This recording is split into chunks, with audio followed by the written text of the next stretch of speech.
Hello again. This is the MMA Review, episode number 5. Thank you so much for watching. My name's Kidron Cannon, and I am actually your only host today. This is going to be an abbreviated episode for a couple of reasons. One, we actually don't have a guest this week. I want to say thank you so much for the guests we've had on the past few weeks. We're going to have a bunch more guests coming up. I have a lot of friends who have big fights coming up.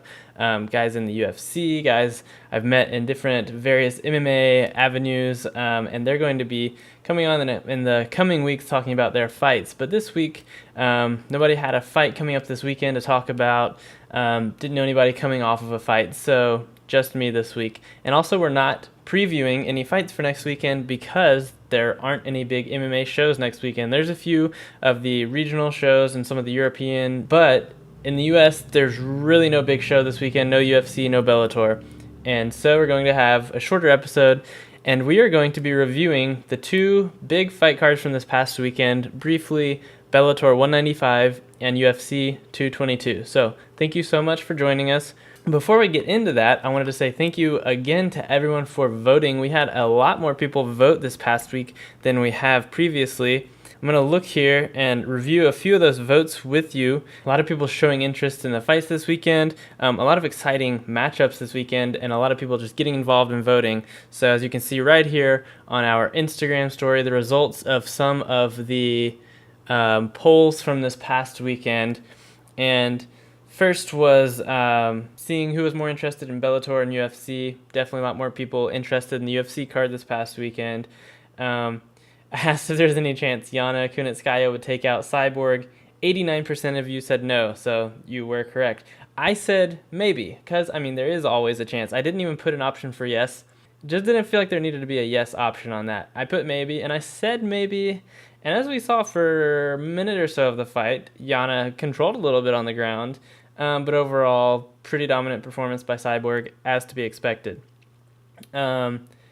A lot of you actually enjoyed, it's funny, a higher percentage of people who voted enjoyed Bellator, the event of Bellator this last weekend, than enjoyed the UFC event. I found that very interesting. I thought it was a fantastic UFC event. I thought the Bellator event was all right. 75% of you said you enjoyed and you thought it was a good event, the Bellator 195 this past weekend. Put up some stories which I actually stole from the UFC video games Instagram, but I thought it was fun to give you guys a chance to vote on those if you hadn't seen it on their story, just kind of voting on some of the matchups on the main card. A lot of you, pretty much everyone, for the majority of you, thought Cyborg would win. She did. Brian Ortega actually got more votes than Frankie. I think some of those came in after he got the win. That was a fantastic matchup, I thought, and such an entertaining fight. We'll get to that in a minute. Most of you thought OMalley would win. He did get the win. Very interesting fight we'll get to. Andrei Arlovsky got most of the votes. He looked good.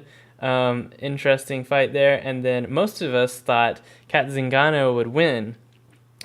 She, of course, couldn't get it done.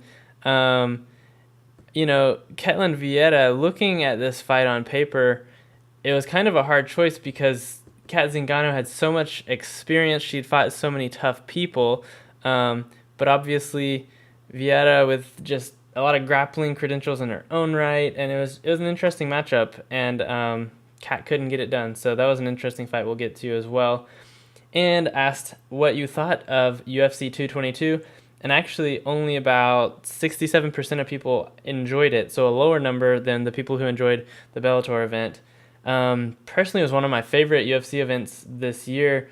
When I turned it off after the last fight was over, I said to myself that might have been the best one so far this year. I don't know. I just found it very exciting. A lot of the matchups exciting, and we'll get to that in a minute. But I just want to say thank you so much for voting on all of that. As I've said every episode, your votes weigh in on helping us calculate the score for these events, and we're going to be getting to the score for both of those events here momentarily. As I said, next week, no big shows here in the U.S. There's a few international shows we'll be looking at. We won't be having an MMA review next weekend, or following the fights next weekend. All right, let's get into these fights from this past weekend. We'll start with Bellator 195. I'm not going to spend too much time on it. There were only 4 fights televised on the Bellator main card, Of course, the Bantamweight Championship was up for grabs. Darren Caldwell defending that. We'll start with the first fight on the main card. Juan Archuleta and William Joplin. It's funny, I actually found this one to be more entertaining than any of the other three. And looking on Bellator's website, it was actually added last minute on the main card. I don't know if they had planned to only do 3, but they ended up doing 4 on the main card. They added that like a day or so before. And I'm glad they did. I gave it actually a 9 out of 10 on the entertainment factor. It was a very entertaining fight. It was a good competitive fight. Archuleta dominating, looking a lot more dominant in the fight than William Joplin. Joplin, he has a very dicey record. I believe he's 15-15. So, but he's a really, really tough guy. It was really hard. Archuleta couldn't put him away. It went to unanimous decision, and at the end it was just a slugfest, just rock'em sock'em robots. Really entertaining. The crowd was very into that fight. Moving on, Christina Williams and Emily Ducote. As you'll remember, Christina Williams in her first fight, taking out Heather Hardy, who is a very highly touted prospect in Bellator. But that was Christina Williams' pro debut, as it was Hardy's debut. Christina Williams on this main card with a record of 1-0. I don't know, it's just weird to me to see a big national card like this and someone having only a record of 1-0, haven't proven themselves yet. She may have had a great amateur career, but you have to prove yourself, in my opinion, before being put on a main card. I like to see deeper records. Juan Archuleta and William Joplin both having, 20, 30 fights each going into their fight. And then Emily Ducote, I think, was 6-3, so a little bit more of a record. I'm okay seeing that type of record on a main card, but just 1-0, 2-0 doesn't quite pique my interest. Feel like they haven't quite earned their slot there yet, and you'll almost never see that on a UFC main event, main card. You really never see numbers like that, so it kind of shows you the depth of some of these Bellator divisions. The co-main event, Joe Taimanglo and Joe Warren. Warren, guy who's been there forever. He's won titles. He's been the champion. Old school wrestler, super tough. Both of these guys, they've fought each other. They've fought for the title. As I said last week, all 4 of these guys, the 2 in the main event and the co-main event, have kind of fought each other in all the different combinations and just kind of are cycling back to the the end of the line and then up and getting title shots. And it just, again, the depth isn't quite there. Warren and Taimanglo started out insane grappling early, just kind of explosive, crazy scrambles, really entertaining. Warren eventually going for takedowns and just relying on his grappling game, and Taimanglo setting in with his striking and actually hurting Warren quite a few times with big shots. Taimanglo, landed a lot. He hurt him, and Warren was just kind of swinging these crazy looping overhands, missing wildly. And then in the third round, Warren, again, just settling, going for takedowns, and trying to use his wrestling, and then actually Taimanglo going for takedowns against the wrestler Warren. It was back and forth, but not a super entertaining fight overall. The beginning was pretty entertaining. There were good moments, not great of a fight overall. And then the main event, Darren Caldwell, the defending champion, against Leandro Ego. Ego being from the Pitbull Brothers camp, and Darren Caldwell getting a submission in 2.5 minutes, just barely, halfway through the first round. Caldwell opened up with a big explosive takedown using his explosive wrestling, grabbed a guillotine, got the submission. And then afterwards, probably the most entertaining thing was the argument he had with the Pitbull Brothers through the cage during his interview, his win interview. And so Caldwell maybe calling out the Pitbull Brothers, just that rivalry. Obviously, he beat Ego, who is in that Pitbull camp, and so this rivalry just kind of growing and developing with the Pitbull Brothers. And I'm sure that Michael Chandler is happy about that, because a couple weeks ago he said on the show he didn't want to fight Pitbull again for a third time. He's already beat him twice. So if the Pitbull Brothers are kind of, if Darren Caldwell can keep them busy for a little bit. But Michael Chandler did say he may call out little Pitbull, Pitbull's younger brother, maybe for a fight, since he's already beat the big brother twice. So we'll see how all that goes with Caldwell, the Pitbull Brothers, Michael Chandler, all the things happening there. That's all I had for Bellator. There were 11 fights, most of them just online. Bellator's just not as organized as the UFC. It's hard to find streams. With the UFC, you know where to go. You click on Fight Pass, they're right there. You know how to find the early fights, the early prelims. Used to be on Facebook, actually, back in the day for the UFC, but Fight Pass, you know where to find them. And then if you go to the UFC's website, they have their list, their schedule, and they break it down. These are the Fight Pass prelims. That's where you find them. Early prelims, you can find them on FS1 or wherever they are that day. And then the main card, you know where to find it. They label everything. With Bellator, it's just not the same level, not as organized. The main cards, the main fights in Bellator easily could be in the UFC, but when you go down, it's newbies, guys kind of growing, proving themselves. So it's great to have that. Absolutely, you have to develop talent, but the quality, I would just like to see more quality on Bellator main cards. And I would like to see them be more organized and letting us know where to see things and having active links to things. So that brings us to scoring this Bellator card. And as I posted on Instagram, I said when I posted it that I would mention it on the show today, as I'm doing right now, scored it a 5.4 out of 10. The reason for that, it's a bit of a lower score, not the lowest one of the year, but a lower score. Wasn't a lot of depth on this card. That Christina Williams, Emily Ducote fight, neither of them have deep records, not a significant matchup. The main event, obviously significant for the championship, and the co-main event, pretty significant, probably, could determine the next guy in line to get the shot. But these guys have already fought. They've already fought the champion. It's a repetitive matchup. 3 decisions, most of them not being very entertaining fights. The main event was entertaining, but it was very quick. It wasn't a long enough fight to develop into a really interesting matchup. It was pretty much domination from Caldwell from the beginning, which isn't a bad thing. That was entertaining, but to have one really, a couple entertaining fights, the first and the last one, and a couple in the middle that take them or leave them, ends up with that score of 5.4 for this card. Anyway, enough said with Bellator. Let's move on to UFC 222, the main fight card this past weekend. And quite a few really interesting matchups on this one. I'll start down in the prelims. First one I wanted to point out was on the FS1 prelims, the first fight, Dollaway and Lombard. Lombard, it's been a few years since he's gotten a win. He looked a bit frustrated with CB in the first round.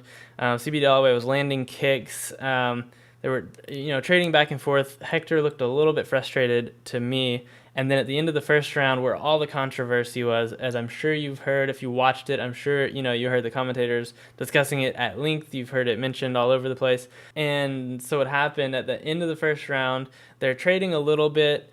You hear the clicker, 10 seconds. They get into a little bit of an exchange. And right when it's about time, you hear the sound of the horn. Hector, he's setting up a combo. And it happens very quickly. It's not like 5 or 6 seconds elapsed, but a second or two. The ref calls time. Hector throws a combination. He lands, I think it was a right and then a left. It might have been a left and then a right, but the second one really clipped CB. He dropped. The ref jumped in and was yelling, "Stop!" Time. It was all happening really quickly. If you watch the replay back, it did happen. The bell sounded. He yells time or stop, and Hector throws a combo, lands. Big John McCarthy weighed in on it, saying that really the ref did 90% of the things correctly. He said time at the right moment. His timing was good. He told him to stop, but he didn't get in quickly enough. Usually you see refs put their arm in there, step in between the fighters to prevent things like that. He wasn't in quick enough, and Hector landed. But watching it back, Hector should have stopped. It's not all, you can't blame the referee. You can't 100% blame Hector, but I think he should have stopped. It was a little late. It goes down as a disqualification, a win for CB Dollaway. He was very out of it. He couldn't continue. They talked to him between rounds. It ended up being stopped. Used the replay, and in Nevada they can use replay, but once they do, the fight can't, continue, can't restart after that. So goes down as a loss for Hector Lombard, still on just a skid, hasn't won since in a few years, and CB Dollaway gets the win, not the way you want to, of course. Either way, it was was an entertaining spectacle. Probably not great for the sport, just a weird kind of moment, but it was entertaining. It was interesting to see it develop. Moving on, Dodson Munoz. I'm not mentioning every fight on this, but Dodson Munoz. Dodson getting the win in this one. He looked a lot faster, better. He looked to be just outclassing Munoz early, landing a lot of flurries, being quicker. Then, once Munoz kind of settled into the middle and into the second round, he started landing, stalking Dodson. Dodson started to look frustrated, and Munoz started taking over. And that's just kind of, how it went for the rest of the fight. Munoz turned the tide and could have gone a decision towards Munoz. Dodson did come back in the third, kind of got angry, started landing, and it went back and forth. Dodson ended up getting the split decision. There were a ton of split decisions on this card. 1, 2, 3, 4, 5. I don't know. There were a ton of decisions, ton of split decisions. But most of the decisions, as we look at our score for this card, most of the decisions were very entertaining, and so that helped the score. So Dodson Munoz ended up being a pretty entertaining fight. Moving on, the last fight I will mention on the prelims, Beneil Dariush and Alexander Hernandez. Hernandez coming in on very short notice, and Hernandez looked fantastic. Ran straight across the ring, didn't touch gloves. Some people saying it was a cheap, pretending to touch gloves and then not and going for the kick. He said he was feeling out his range, his distance. Either way, he ran straight across, kicked Dariush in the chest, and then it just started from there. And it took 42 seconds for Hernandez to come in on short notice and put away a veteran, number 12 ranked Beneil Dariush. And ended up getting Hernandez a performance of the night bonus, well earned, I think. And in terms of just overall entertainment factor for that fight, I gave it a 9.5. And as far as a fast fight goes, it's about as entertaining as you can get for a really short fight. Great job by Hernandez coming in, and he had a quote that he stated after the win, which I've posted on Instagram and Twitter. He said, "You didn't know me then, but I promise you know me now." Sounds a little cliche, but pretty true. Came in, made a name for himself. I hadn't really heard of him, looked into his record, great fighter, good record, and made a statement in the 155-pound division. As we know, it's a very hard division to move up in and to get title shots. I mean, you can be in there for years winning and never get a title shot. So it'll be interesting to see if he can keep this momentum up, keep getting good knockouts, move his way up into title contention. All right, moving on to the main card as we wrap this thing up. First fight I want to really mention briefly is just Andrei Arlovski in general. Took on Stefan Struve. And the most interesting fact from this fight, Andrei Arlovski landing 4 takedowns, which since, in his 20-plus year career, only landing 3 takedowns previously, all together in 20 years, and he landed 4 in this fight. Awesome job by his camp, helping him continue to develop as a fighter, and he got that win. And he got that win over Stefan Struve. Wasn't a very entertaining fight. Wasn't a heavyweight slugfest, but it was an interesting fact that Andrei did that, changed his game at 40 years of age, and getting takedowns in that way. Moving on, the fight of the night, Sean O'Malley, Andrei Sukumtat. Looking at this, going into this fight card, you knew this was going to be an entertaining fight. Ended up being fight of the night. Fantastic job by Sean O'Malley getting it done. Put that on my Instagram story, asking, would it be Sugar Sean or Soccer Mom, as he referred to Sukumtat as? Most of you voted Sean O'Malley. You were right. He got it done. Continues to be just super entertaining. Young guy. Dana White loves him. We all love watching him. He's just the epitome of an entertaining fighter. One of those potentially Conor McGregor type stars down the road, potentially, if he keeps this up, keeps the vibe. Super young, could develop in a lot of different ways, but fight of the night there for those two guys. Sean came out landing interesting combos, interesting, kicks and strikes as he always does. Unorthodox but smooth, switching stances and just and looking fantastic on the feet as always. Andrei landed his shots as well. It was back and forth a bit, but overall Sean O'Malley pretty much in control the whole time. At one point, Andrei took him down. Sean pulled for, triangle. Had it looked like it was pretty deep, but couldn't quite get it secured. Couldn't quite get his legs at the right angle to get that finish. But showing a little bit, of of his jiu-jitsu game off his back. And then in the third, obviously, the accumulation of times that Sean O'Malley had kicked Andre, his foot eventually at some point in the third just kind of gave out. It looked like perhaps he broke his foot or his leg or something. It ended up, I think, being a fracture in the foot, and something that had previously been there but had been made much worse by a kick that he landed in this fight. And eventually Sean just, hurt his foot badly. A little bit of a flashback to the Michael Chandler fight last summer. Couldn't stand on his foot, but this time it was so far into the fight that they didn't stop it. They allowed him to kind of keep working at it. He ended up going to the ground. Andre Sukumtat followed him to the ground. Sean got up and down a couple times, actually hit Andre with a big elbow, a spinning elbow, I believe, and hurt Andre. It was just a crazy ending to the fight. Andre ended up ending the fight on top on the ground. It went to the bell, the end of the third round, went to a decision. And one of the most interesting post-fight winner declarations and post-fight interviews I've ever seen take place, because from the moment the fight ended until probably 5 to 10 minutes later, Sean O'Malley was flat on his back. He had an army of medical staff around him, helping him, looking at his foot. And Andre, went to get his hand raised if he had won the decision. The referee, waiting for the official decision, almost raised Andre's hand, but realized, oh, Sean was the winner, even though he's laying on the ground over here. Sean sticking his arm straight up in the air, posted a couple of those shots on Instagram, got a lot of likes, a lot of love. Sean, just a super entertaining guy, really young, but very entertaining. It'll be great to see him moving forward, see how he progresses from here, moving up in bigger fights.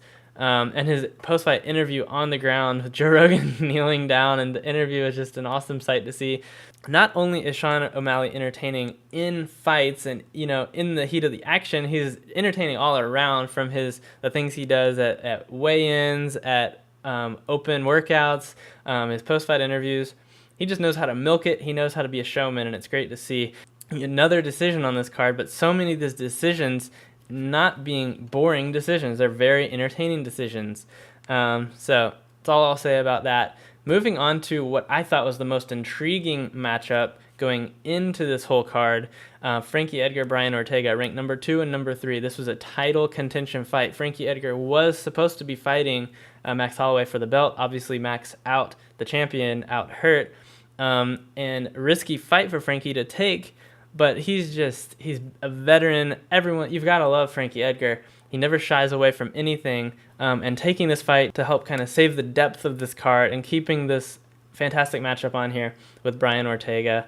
Brian, a young guy, 13-0, about half the fights of Frankie Edgar, but so much experience.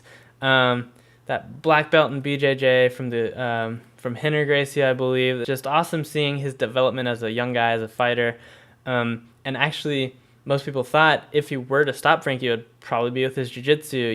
He's got fantastic chokes, but as we saw, he has power too. And Frankie, for the first time in his long career, been in there with everybody, was put away, and not by a submission, but by knockout. Brian Ortega showing that he's super well-rounded. We already knew that, but just solidifying that fact, getting the knockout over Frankie Edgar, which is just crazy. And looking fantastic doing it. Brian Ortega probably will be getting a title shot with Max Holloway next.